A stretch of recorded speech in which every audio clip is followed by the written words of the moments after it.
Well, hello, everybody. Happy Prosperity Monday to one and all. Little bit of Mr. Peter Frampton. Saw him in 76. That was a good concert. But yeah, how are y'all doing? Hope you're having a great day. I love this graphic on this for the title of this show here. It is just too cool for school. I mean, wow, that's just really good far out stuff. Anyway, sending love, abundance of healing to Deborah and for her husband who got that right, Deborah. Heart attack last night, coronary event. Well, we just send you lots of love and just standing on a miraculous recovery. Yeah. So sweetie, we appreciate you. You're very much a part of this group, and subsequently, so is your husband. So we just cover that with a veil, and yeah, we'll wait for the testimony. Okay. So, how is everybody else out there? Derleth, good to see you, sir. Lost in space, and Sherry, good to see you. Ma chérie amour. Hello, Nina. What's up? John, Rick, how are you doing, brother? Good to see you, Lauren. Trampus, good to see you as well. And Josh, Mr. Floyd, how are you, sir? Let's get this here back where I can hear. It's like, well, what happened to that? Kent, good to see you. And Dragon Sage, how are you, Doctor? Manuel, good to see you, brother. Lost in space. And boy, I think I saw Jackie in here earlier. Dave Sullivan, Chloe. Much love to you, darling. But let's see. I was given my sweet baby girl Alice. Ah, that's cool. Well, much love to you, darling. And there's Stephanie Marie. How are you, sweetie? Good to see you. And Purgatory Traveler. Much love to you, man. Let's see. Emperor Rex, what's up? And Joyce and Elderberry. And if I haven't seen you, I'm thinking of you. There you go, Lou. It's like, sure, that works for me all the time. As I go down here. Uh, Edward Dan, good to see you as well. Let's see. Grace, how are you? Good to see you. Um, and John Price, what's up? So, looks like everything is good. So, speaking favor over us all. Nothing missing, nothing broken. I also like to always think this is Manifesting Monday. I mean, if you're going to name a day of the week, we manifest all the time, but sometimes it's just fun to go and challenge yourself and say, you know what? I want to manifest today. Maybe you're going to manifest something that you've been standing on. Maybe you're just going to go out and create some magic, but whatever it is, do it. Because the more you get used to it, the better you are at it. Well, there's a thought. So, what else? I don't know about y'all, but Friday afternoon into the early evening, I did have a slight discomfort right here in that forehead. You know, it was like, huh, do you think this stuff works? Do you think there might be something really to this? You know, giving birth to an idea, um, a dream, a goal that you've been standing firm on. Yeah, I was entertaining myself over the weekend and just reading and watching some of the interesting filmmakers and what's going out there. And as much as AI is a threat, and it's a threat. Anyway, you slice it and dice it with the slice and dice o Magick 5000. But AI is not to be taken lightly. And whether it has sentience to its consciousness, they tell us that it hasn't done that yet. I don't know. I don't usually trust what they say, but anyway, um, because AI's mission, AI's sole purpose and goal is to enslave all of humanity and then to bring in nihilism. If there is a single largest threat to our survival as a species, it's nihilism, straight up, any way you slice it and dice it. And we have the slice and dice Magick 5000 sitting over there.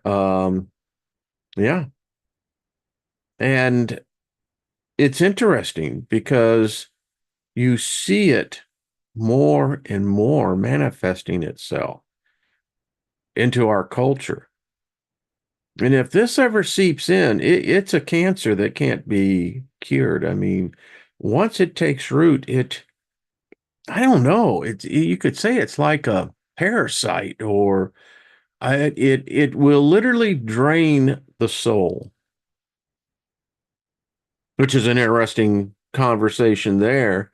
Can a human lose his or her soul if you believe in the concept? Do you believe that there's other energetic beings that would find the energy of what a soul produces? You know, the soul is what keeps you warm on the other side because it's goddamn cold over there. And do you think it's possible that a mind virus parasite can get in and trick the mind to believing that, you can't believe in nothing? Nothing is real. Nothing has purpose. Everything is just nothing because it leads to nothing. We do this in a cycle, and so it's nothing. Doesn't matter. You're going to do it again and again and again. That is, and if nihilism comes from a single source, holy crap, you can make us some movies on that one. Like, oh man, nihilism, folks. DC, what's up, brother? Good to see you. Um, the Wetago, Zerlif. Yeah. Hey, Gaia. Much love to you, darling. To you and Paul. Off the hook. Hello. Goddess Sabina. Bernadette, good to see you.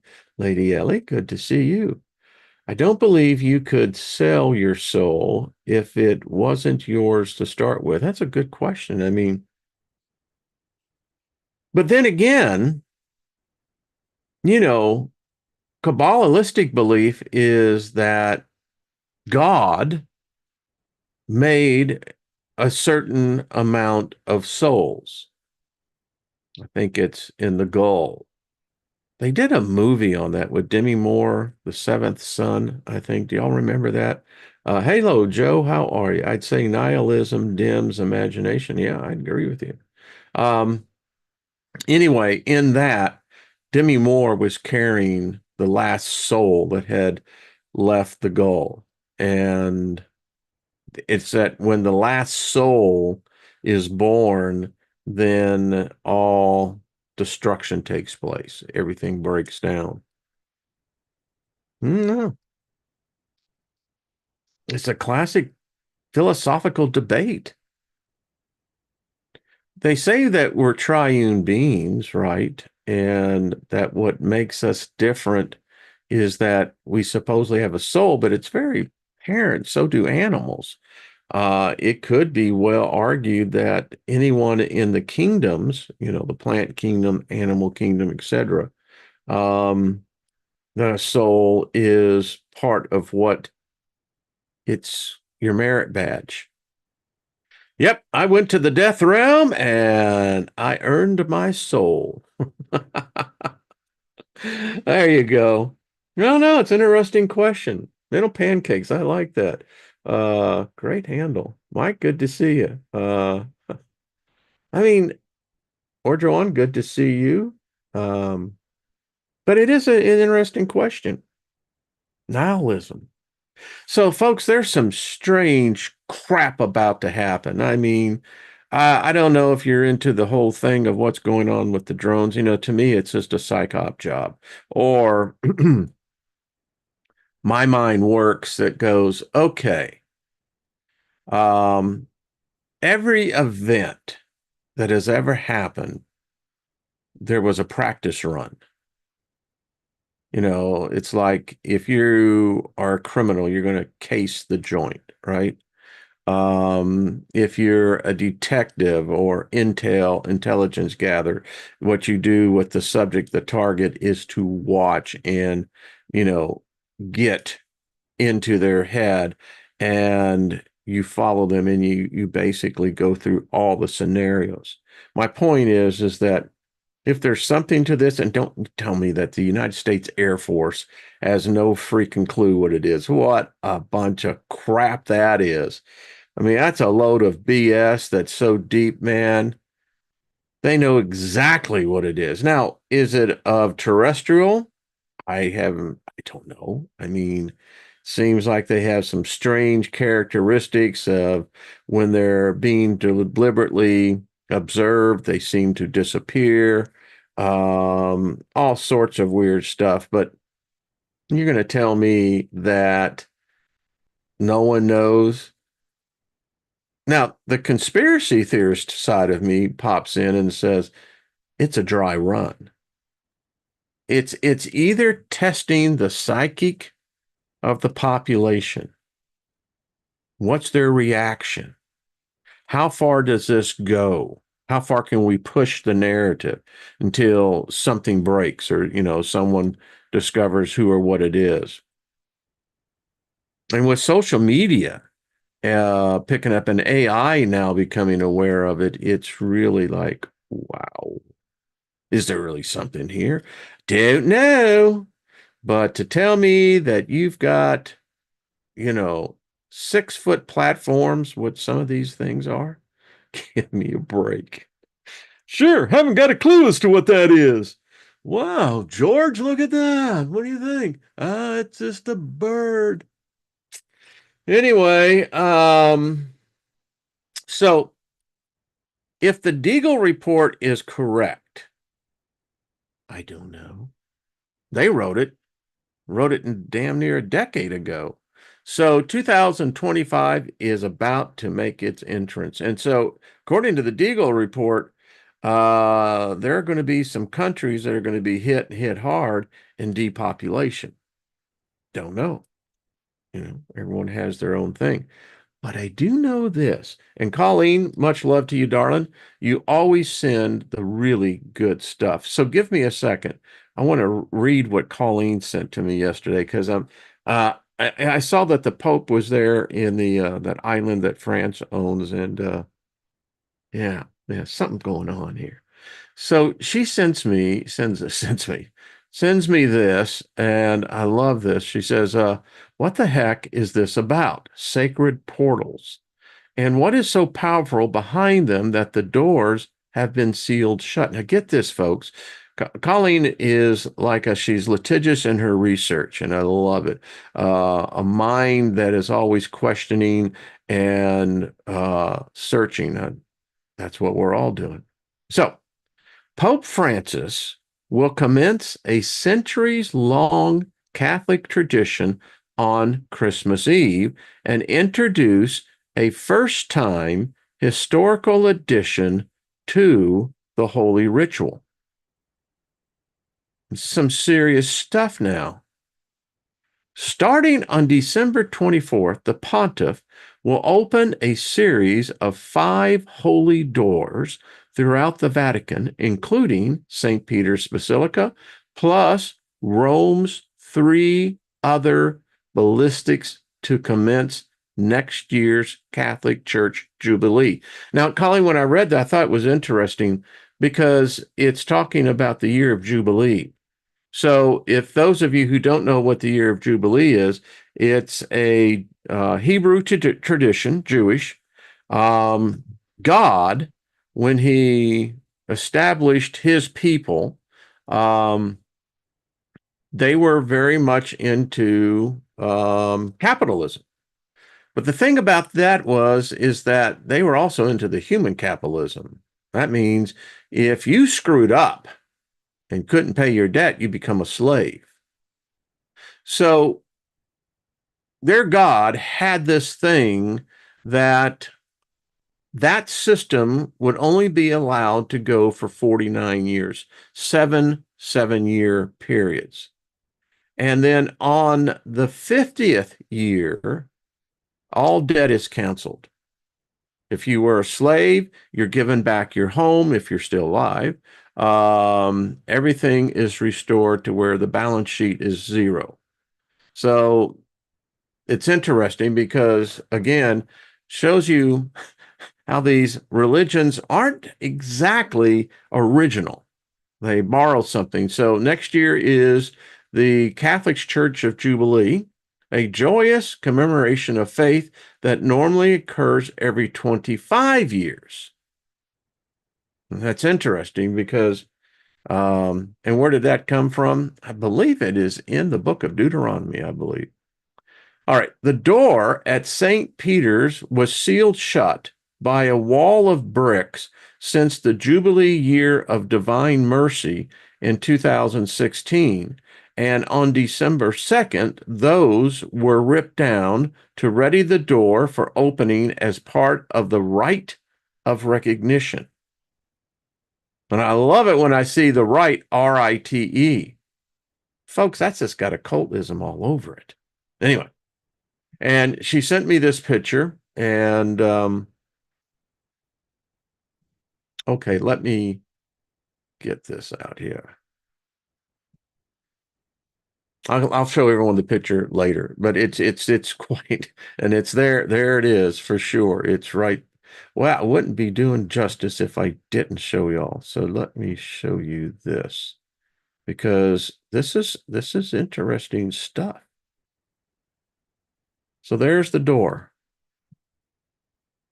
So this is a portal. The Holy Door by Vico Consorti, some consorti, cast by Ferdinando Marcellini Artistic Foundry of Florence, is the northernmost entrance of St. Peter's Basilica in the Vatican. It is cemented shut and only opened for Jubilee years. Something going on. Starting on the 24th, the pontiff will open a series of 5 holy doors throughout the Vatican, including St. Peter's Basilica, plus Rome's 3 other basilicas to commence next year's Catholic Church Jubilee, a joyous commemoration of faith that normally occurs every 25 years.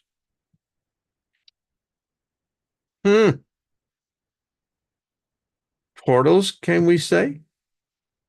I don't know. So I've been thinking about doing, what is the most pagan holiday that modern culture has? It's Christmas. Christmas is a pagan holiday that has been invented because there's no evidence to back any of this. So Colleen sends me this. She says Christmas was not always on the 25th of December. It's correct. But Saturnalia Day is, yeah. Now that is the 5 sacred portals to be open on December 20th. Just exactly what is the Pope letting in? Sounds like a Pandora's box. And she brings in this in. Early Christianity, the Bible doesn't mention the date of Jesus's birth. And the earliest Christians didn't celebrate it because they didn't have Walmart, or Sam, The most important holiday in the first 3 centuries was Epiphany, which commemorated the arrival of the Magi. Holy crap, Batman. So the Magi is the magician. Could say, technically, the Magi is the Christ. Yeah. Fourth century, in 336, the Roman Church began celebrating Christmas on December 25th. Wonder where they got that from. This date was chosen because it coincided with the winter solstice, which was celebrated by the pagan festival of Saturnalia. Holy crap. Eastern Christianity, the Eastern Christian Church, celebrated Christmas on January 6th for another 500 years. The modern Armenian Church still celebrates Christmas on January 6th. Orthodox Christianity celebrates Christmas on January 7th, which is the Julian calendar date for December 25th. Are you getting confused? That's what it's supposed to do. The date of Jesus' birth is unknown, but most biblical scholars and ancient historians believe it was around 4 to 6 BC. So you got the freaking Son of God, and you're telling me you lost the freaking date? You got to give it a guess? Sure. So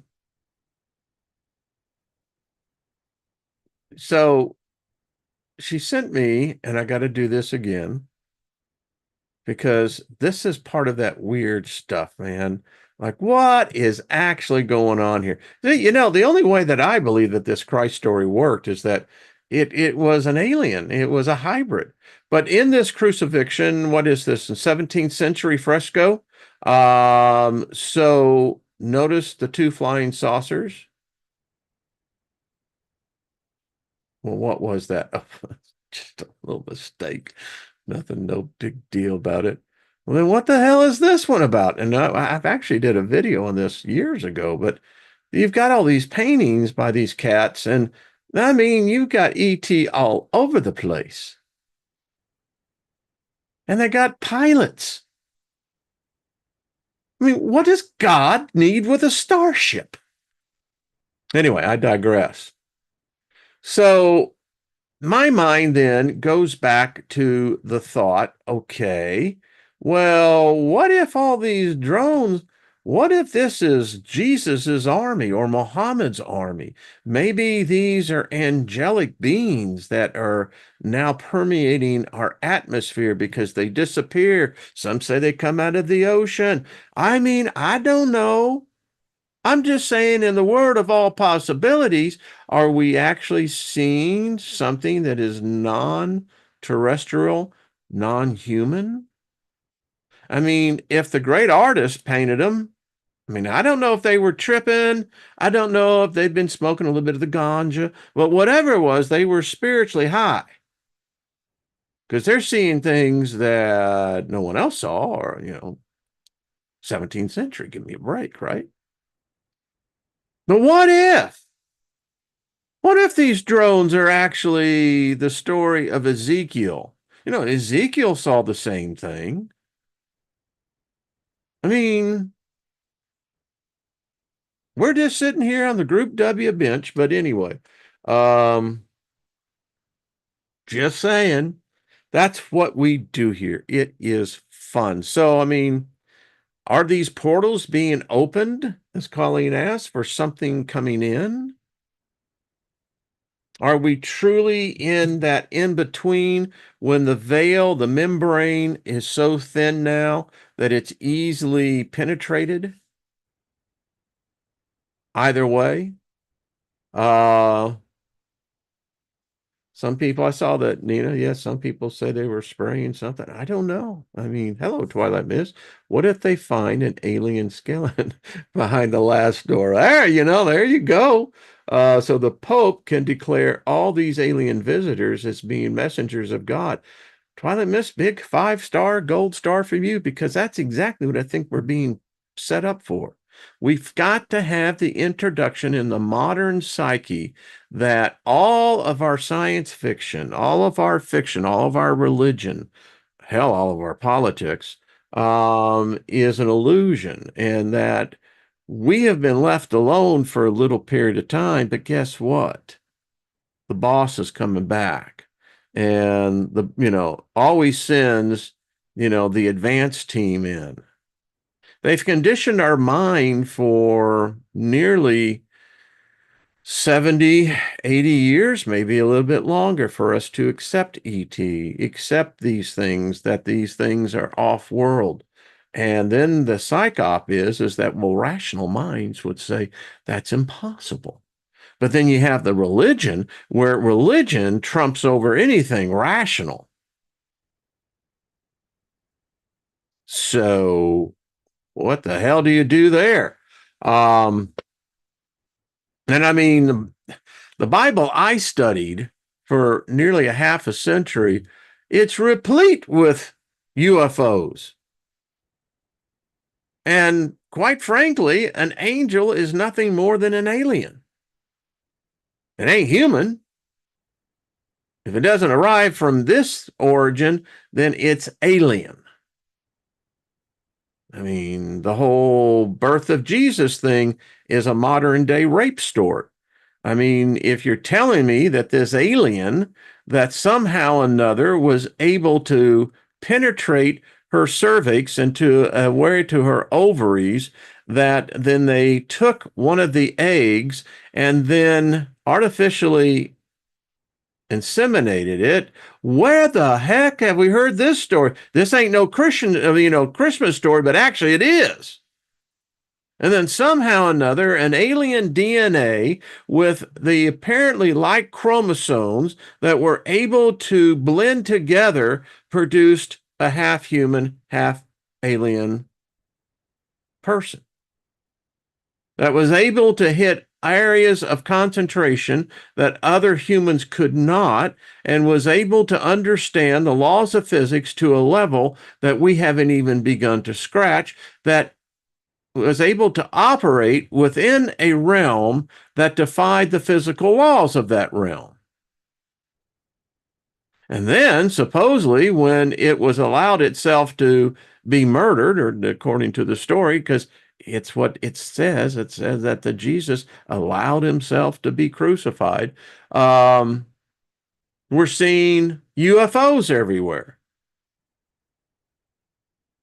So are these the angels? The fallen angels.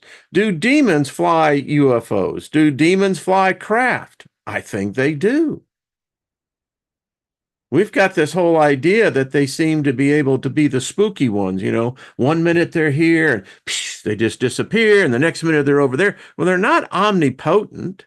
They're not omnipotent. So what the hell's going on? Don't know. Twilight says, I wonder how many hybrid types we have or are. That's a good question, because we ain't all human. And so I'm thinking about this and thinking about these exercises that were, once I get back from my little operation tomorrow, that we're going to get into this, because these mantras do something, and many of us are already there. I mean, you can see, some of us almost have like you. Like, well, where the heck did that come from?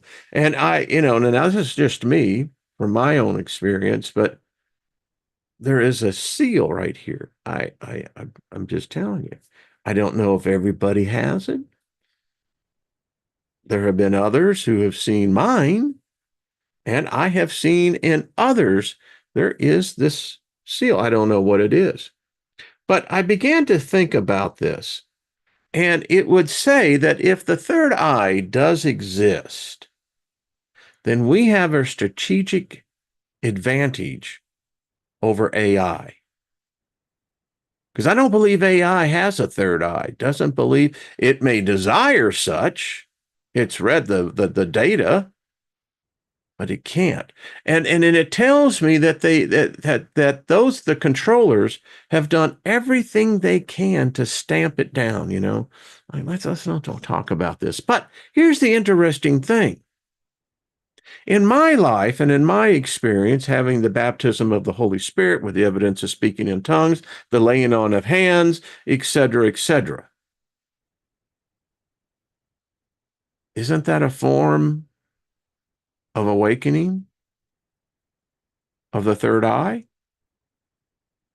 Hey, listen, there are a lot of back in the days when I was a Christian, yeah, there were a lot of Christians who didn't believe that shit. You don't speak in tongues. Why, that's devil worship, the devil. And I mean, that's how it's so bifurcated. And so I'm thinking to myself, well, why isn't that? Without faith, it's impossible to please God. Well, how do you reach God? You have to reach God through your heart, right? So, what if this third eye has this thing? Now, what if it's a degree of opening that doesn't go all the way, but just enough to begin to get you used to what even a partial opening of your third eye would be like? Now, if that could be true, what happens when you purposely now, from a different perspective, seek to open that portal of spirituality, which that's exactly what I think it is? Well, if you practice the arts, magic, why, this is really no different than when I would be able to manifest by the power of the Holy Spirit, right? But it was my spirit that was inhabited, right? That question that I can literally create that which doesn't actually exist to become existing. I mean, isn't that magic? And isn't it a lot like having your third eye opened? Now, not everybody got in on these 12 gifts, but I'm thinking and more to myself, and I'm going, wow. Now, I was deeply into that stuff. I mean, studied it, practiced it. In fact, I was praying in tongues earlier. And I'm thinking to myself now, what if I was to write a book making a 12-step program where I could basically um, change the facade, but teach the principles? I wonder if there would be results with that. I think that there would be. I mean, this baptism of the Holy Spirit was a step of faith. It's like the first time you receive utterance from God or whatever the source is, and you speak it out in a public place, gathering, or you have a word of prophecy that is to be edifying the body, right? I mean, all of this is tied into it. And then once you get used, and it seems like once they or it can trust you to know that you are receiving and hearing, and then cooperating, engaging into the process, well, you become more proficient at it. And if you used a modality like a tarot deck, well, now you're bringing in together forces, and does not the third eye have a part of doing that?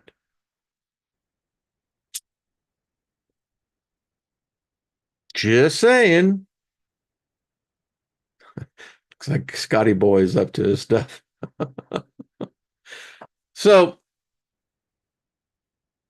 and that's what we're here to do. We're here to get into this. I mean, if the third eye can give us an advantage to potentially overcome the program, and if we could ever get our shit together and get damn serious about this, you're talking about world changers, is what you're talking about.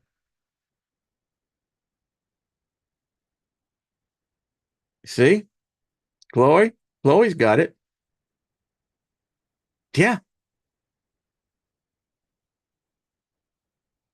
just saying.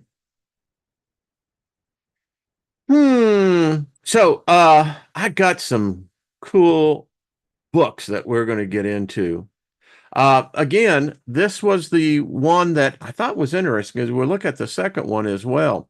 And when I get back into this, then we're really going to get into these exercises. Um, so this is the one where this cat comes in and he says, "This is the mantra. My third eye is wide open and function perfectly." Well, I found myself on Friday, Saturday, and said, "This is really easy. I mean, it's like it can become repetitious into a mantra very quickly. My third eye is wide open and functions perfectly." And I can easily do that waking up. And the first thing I do is speak favor over the goddess and that which gave me consciousness and speak it over my wife, myself, our family, you know. But I can easily do this one, add that to it. And doing this thing in front of the mirror, I thought was interesting. So remember, this is how we do this 10 times a morning. And then you do this, I think, for what is it, 8, 9 days? Well, we'll get into it when we get into this. But again, very simple. You know, my third eye is wide open and functioning perfectly. You know, and you say it out loud. These are just techniques of affirmation. I mean, if you were ever in sales, particularly if you're selling intangible concepts, um, you're all over this the self affirmation. I mean, I don't know of any successful uh, account executive that didn't have one form. The ones who just barely made it were they didn't get it. But to those that did, they became top producers. And that's not bad. I've even heard that Melania Trump does this every day. Not this, but in affirmation. It's like, do you make up your bed when you get out of bed first thing in the morning? It tells a lot about yourself if you do or if you don't. And then looking deep into your eyes with conviction. Yeah. Because I can look at myself and I always say, you know, Steiger, you've got favor onto you. You just have fortune and you have favor and good fortune and you look beautiful. Your body is renewing and each cell that my body creates has favor on it. And I can get into that. So anyway, and then this is the one where we actually get into this because I sense that when we read this last week on Friday, that this one here has that it's like being on steroids. It's like, whoa. And I do now know why they gave that warning at the beginning. I don't think that you can reverse this. You may be able to keep it in stasis, sort of, but it's dynamic. And once you get into that, on this one, and I was practicing this, you know, it was like, all right, so though, you know, and getting into that now, you can reach it, particularly if you hear it in headphones. I mean, it's like, oh yeah, far out. But yeah, uh, and it is interesting that these lyrics that we have, what they're capable of, you know. I mean, it's like when you're doing, you know, your meditation, you know, you can get into the and then you apply that practice to this, and it's like, yeah, baby. It's like, uh-huh. And it does, and I love how this person comes in here, and I'm wondering if we're all in a sense channeling, um, oh, I don't know. Reminds me of Beetlejuice. Beetlejuice, would you, you know, it's like, but yeah, and this person here, when we wrote it, it does work. You do this 5 times in a row. Very important. The above exercise to be done for 3 consecutive days, 24 hours apart. then it is a done deal. And so that's what we'll pick up when I get back, where because I really want to do this consecutively for 3 days. I don't want to be interrupted. And I want to do this as a group. And I want to see that those that engage in this exercise tell me what happens. And this happened. I mean, yeah. So one of the first experiences a headache or pressure in the center of the forehead. This sensation may feel like it is originating from within, usually an inch or more beneath the surface of the forehead. This is a positive indication that the pineal gland is awakening and beginning to function in a healthier manner. Some people experience migraines, as she read last, for several hours, so be safe. It is recommended that you try this in the evening when you do not have to do work. The severity of the side effects will depend on how after how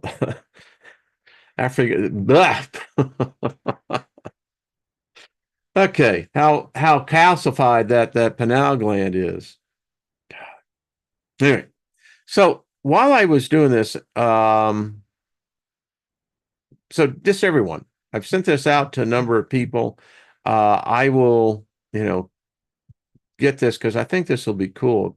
I'd like to get it on a couple of pages. So I came across this one, and I thought this was interesting that I wanted to share with you. So this is from T. Lobsang. I think that is Rampa, the third eye. And I found this and I thought, I got to share this with the group.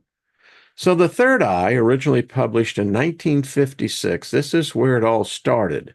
This is an autobiography about a young man's journey into becoming a medical lama and undergoing an operation to open the third eye. A literal operation. We are shown a glimpse into the Tibetan way of the Lamazari life and the deep understanding of spiritual knowledge. Until this point in time, Lamazari life was unknown, even to those few who had actually visited Tibet. Lobsang enters the Shakpuri Lamazari and learns the most secret of Tibetan esoteric sciences and much more. Now check this out, folks. So this is the third eye that and this one is, I lit a candle.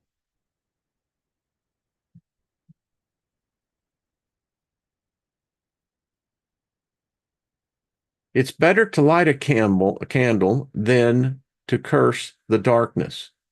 The coat of arms is surrounded by a Tibetan rosary made up of 108 beads, symbolizing the 108 books of the Tibetan Kangur.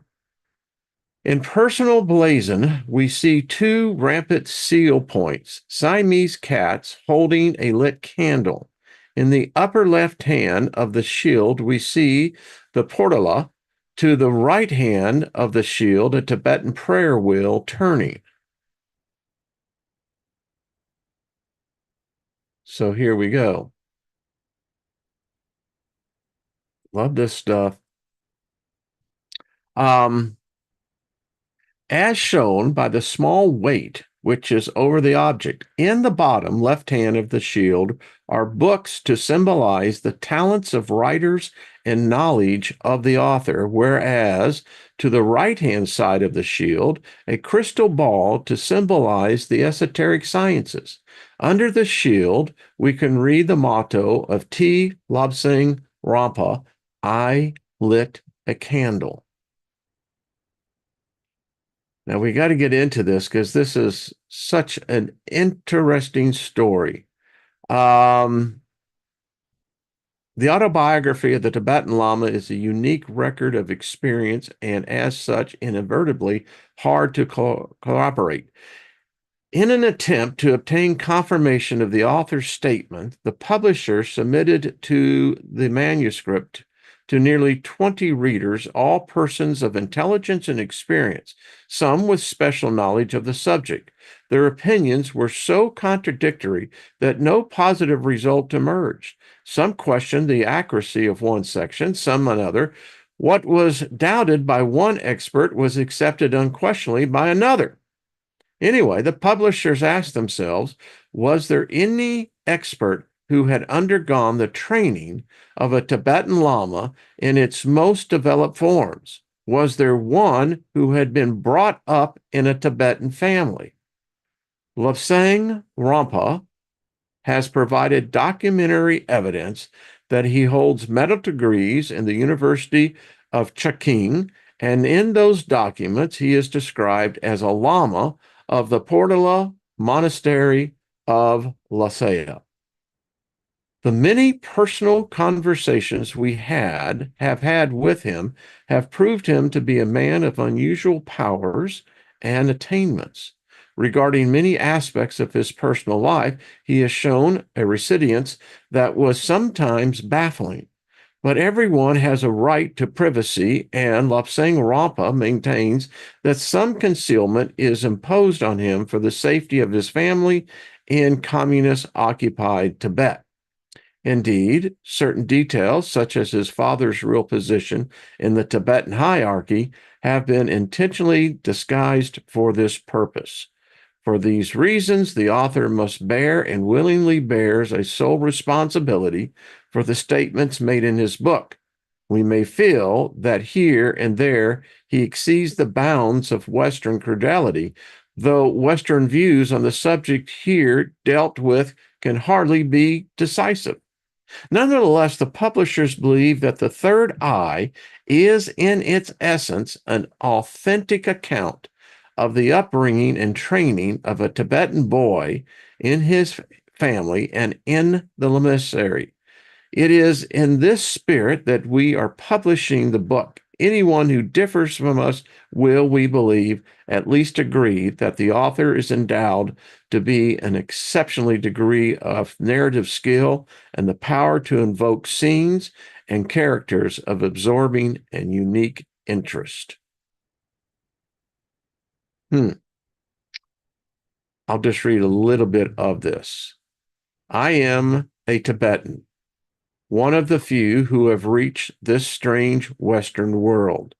The construction and grammar of this book leave much to desire, but I have never had a formal lesson in English language. My school of English was a Japanese prison camp, where I learned the language as best I could from English and American women prisoners' patients. Writing in English was learned by trial and error. Now, my beloved country is invaded as predicted by communist hordes. For this reason, only I have disguised my true name and that of my friends. Having done so, much against the communism, I know that my friends in communist countries will suffer if my identity can be traced. As I have been in communist as well as Japanese hands, I know from personal experience what torture can do.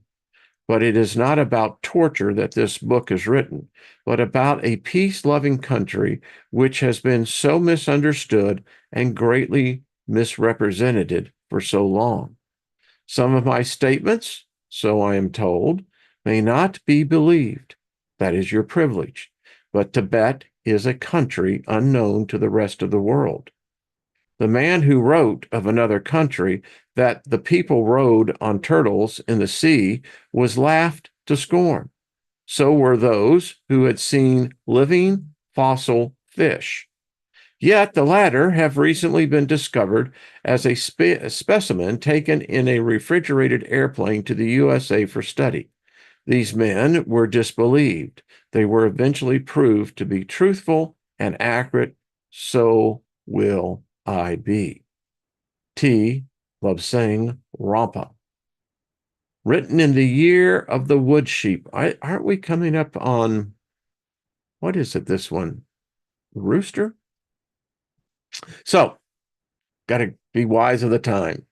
But I want to go through this, and obviously this is not going to be able to be done in one of our meetings going, but I want to, and I'll highlight in the future points out, but the story of this guy is he truly has a third eye, literally. And he attributes this to his culture of where he was raised. So, um, tell me what you think if you'd like to know more about Mr. Rompa. This is The Cave of the Ancients. I found this one, originally published in 1963. It's a small glimpse into the past history of the Earth and its inhabitants who hid highly technical equipment, which to this day remains hidden. Remember our friend over that we just read about? Well, here he is again. Lobsang, with his guide, the great Lama Mengar Dunlop, gets to visit where this technology is hidden and sees with his own eyes this wondrous equipment. This technology is waiting for those who can use it for the benefit of mankind, and that time is drawing near. I often wonder, because we cover so many topics here, we never get so into the minutia of each one, but we cover enough to give us an understanding of what we're dealing with. I keep wondering how much of this is being guided. I mean, the fact that you're here listening to me is miraculous in itself. So we get that. So we get this, and I just wanted to get it a little bit. This is a book about the occult and about the powers of man. It is a simple book. By the way, the theme here is the third eye. All of this is congruent to exactly that and how to help us Westerners, particularly, really activate these. Um, it is a simple book in that there are no foreign words, no Sanskrit, nothing of the dead languages. The average person wants to know things, does not want to guess at words which the average author does not understand either. If an author knows his job, he can write in English without having to disguise lack of knowledge by use of a foreign language. Too many people get caught up in mumbo jumbo. The laws of life are simple indeed. There is no need at all to dress them up with mystic cults or pseudo religions. Nor is there need for anyone to claim divine revelations. Anyone can have the same revelations if they work for it. No one religion holds the keys of heaven, nor will one be forever damned because he enters a church with his hat on instead of his shoes off. In Tibet, Lamsari entrances bear the inscription, 1,000 monks, 1,000 religions. Believe what you will. If it embraces, do as you would be done by it, you get by when the final call comes. Some say that inner knowledge can only be obtained by joining this cult or that cult and paying a substantial subscription too. The laws of life say, seek and you shall find. This book is the fruit of a long life, training cold from the great lamasseries of Tibet and from powers which were gained by a very close adherence to the laws. This is knowledge taught by the ancients of old and is written in the pyramids of Egypt, in the high temples of the Andes, and the greatest repository of occult knowledge in the world, the highlands of Tibet. Makes you really want to go, okay. Well, and then again, I'll be intertwining these in because we're going to get good at this. I think it's time for some of us to manifest that which we have struggled in bringing out fully. I mean, it's like we've got the manual. It's just sometimes, the technical writer wrote it in such a way that it takes us sometimes a little longer. But anyway, I think we're going to have fun with this. And again, I have a number of his writings, so I'll be spending time in the near future on that. So again, remember, your third eye is wide open and functioning perfectly.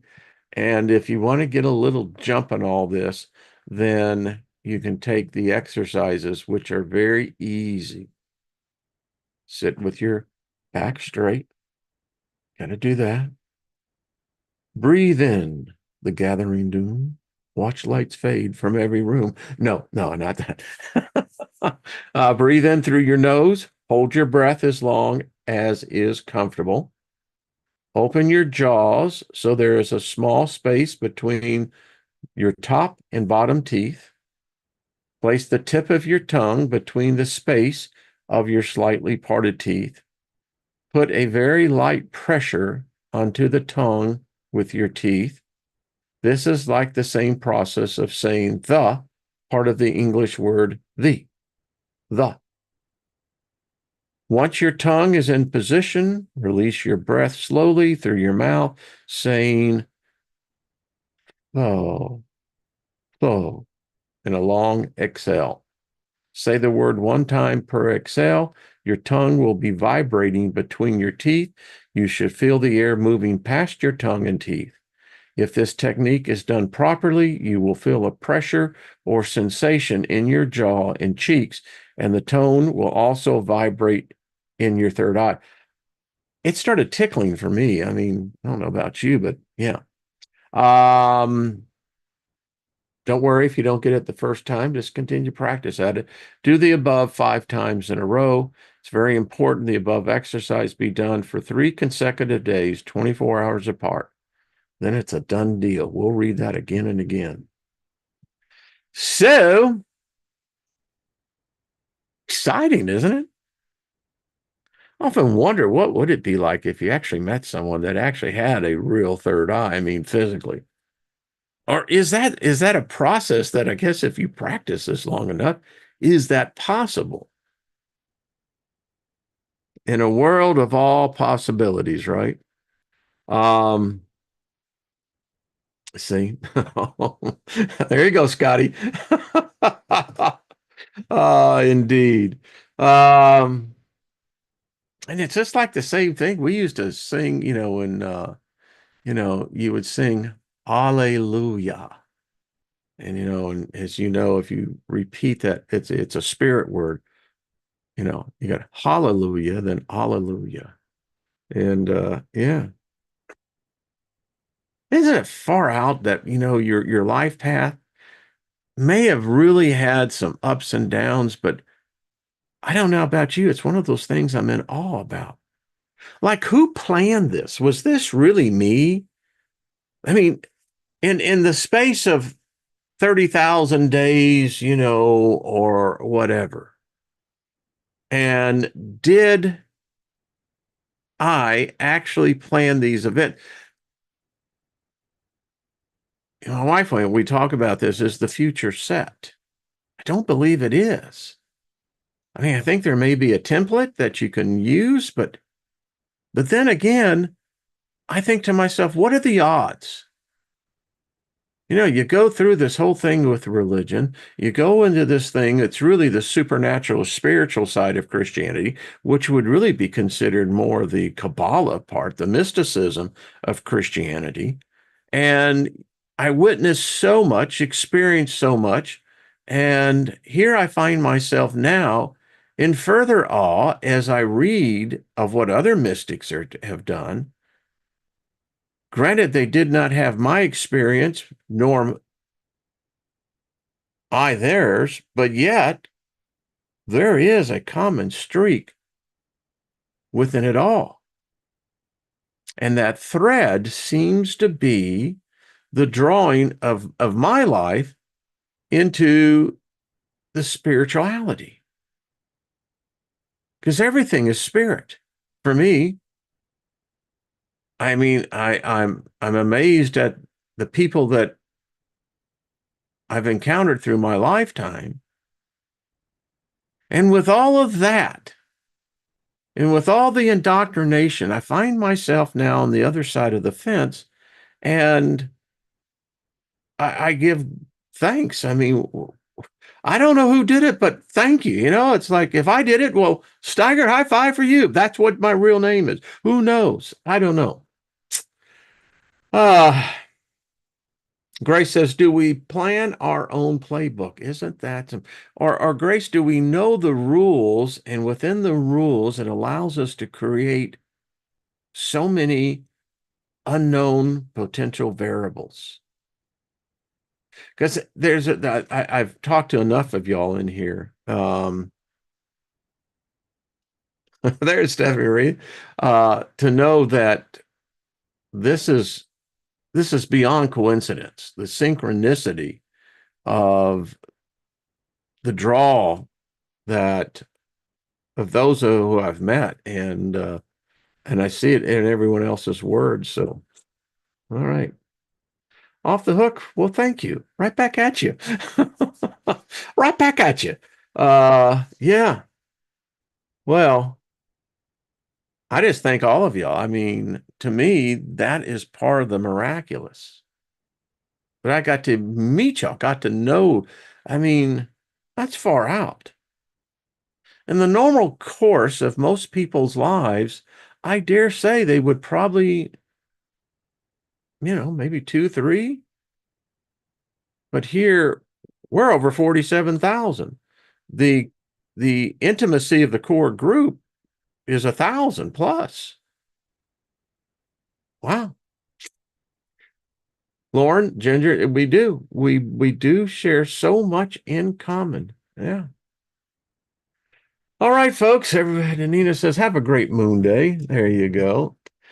Gaia, big hugs with you and Paul and everyone else. Alcohol blocks the first eye. And a few other things too, I have to say, Goddess Sabina, I agree with you. All right, everybody. Lost in Space, much love. Deborah, we're sending love to you and your husband, and we expect a good report coming through. So thank you, everyone. I will not be here tomorrow. Check out either Trina's or Jenny's channel, either one of them. They're going to see about getting it live.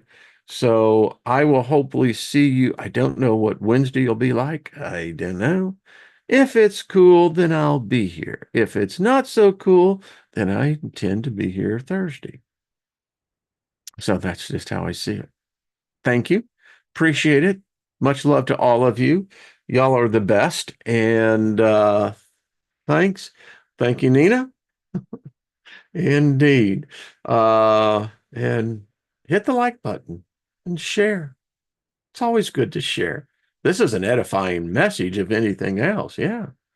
You lift me up. All right. Adios, my friend, as well. Thank you. Thank you, Lady Ellie. All right, folks. Thank you, Gaia.